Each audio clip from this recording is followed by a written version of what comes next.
প্রতিনিয়ত যে তেল আগে সাপ্লাই হতো এখনো তাই হচ্ছে, তার চেয়ে বেশি হচ্ছে। কিছু কালোবাজারি তারা অতিরিক্ত তেল নিয়ে কালোবাজারি বিক্রি করছে এবং সরকারের ভাবমূর্তি ক্ষতি করার চেষ্টা করছে। পুরো এক মাস রোজার সময় দিনরাত সবাই কষ্ট করেছে সরকার থেকে। দ্রব্যমূল্য স্থিতিশীল ছিল। একটা যুদ্ধ চলছে যেখানে তেলের অভাবে বিভিন্ন দেশে অনেক বড় বড় সিদ্ধান্ত নিয়েছে। বাংলাদেশে মানুষ বাড়িতে পৌঁছাতে পরিবহনের মাধ্যমে কোনো অসুবিধা হয় নাই, কোনো অসুবিধা হয় নাই। প্রত্যেকটা ঈদের আগে গার্মেন্টস শ্রমিকদের দাবি দাওয়া নিয়ে রাস্তা উত্তপ্ত হয়, ভাঙচুর হয় ফ্যাক্টরি।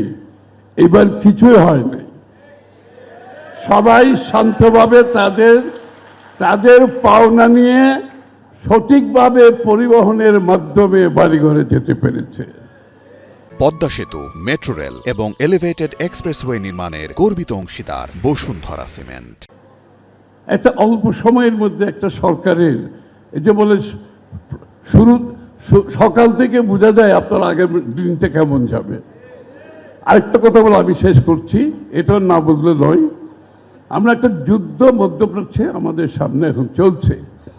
একটা জ্বালানি সংকটের মধ্যে আমরা সারা বিশ্ব আছি, বাংলাদেশ তার মধ্যে অন্যতম।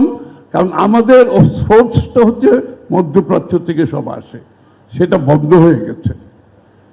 এর মধ্যে সরকারের পক্ষ থেকে বিভিন্ন বিশ্বের বিভিন্ন দেশ থেকে এটার সমাধান দেওয়ার জন্য কাজ চলছে এবং এই পর্যন্ত সফলভাবে আমরা এগিয়ে যাচ্ছি ইনশাআল্লাহ। এই ব্যাপারে চিন্তার কোনো কারণ নেই।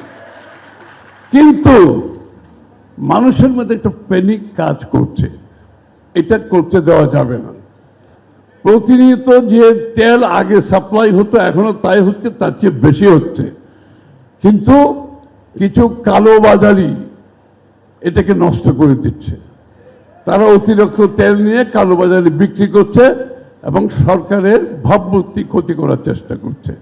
আমি এই কথাটা এই জন্য বলছি, আপনারা সচেষ্ট থাকতে হবে যার যার জায়গা থেকে। যারা নির্বাচিত প্রতিনিধি তাদেরকে সজাগ থাকতে হবে। এটা অত্যন্ত গুরুত্বপূর্ণ। এবং সরকারের পক্ষ থেকে যে আজ পর্যন্ত কিন্তু কোনো ধরনের রেশন দেওয়া হচ্ছে না এখন, এবং আমরা কিন্তু এখনো কোনো কৃচ্ছতা সাধনের কথা বলবো না, বলি নাই সরকারের পক্ষ থেকে। কিন্তু একটা কথা আমাদের মনে রাখতে হবে, আমাদেরকে কৃচ্ছতা সাধন করতে হবে, সরকারকে সহযোগিতা করতে হবে, সংযম থাকতে হবে। আমরা সবাই মিলে এটা সমাধান দিতে হবে, সরকার একা দিতে পারবে না। এই কথাগুলো জনগণের কাছে পৌঁছে দিতে হবে। সবাইকে ধন্যবাদ।